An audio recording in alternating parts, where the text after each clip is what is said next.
Pasay. Magandang umaga. Kapit naman tayo ng toilet bowl. Kung mapapansin nyo to, yung pattern na to, ito yung itsura dito ng bowl.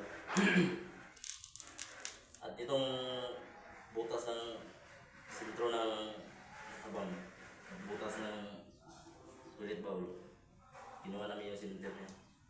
Yung abang dito na bracket, ito yung bracket na to.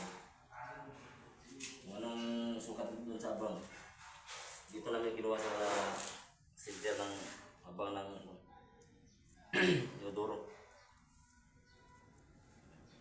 Mabantay lang kami ng 6 cm, kabila ng 6 cm.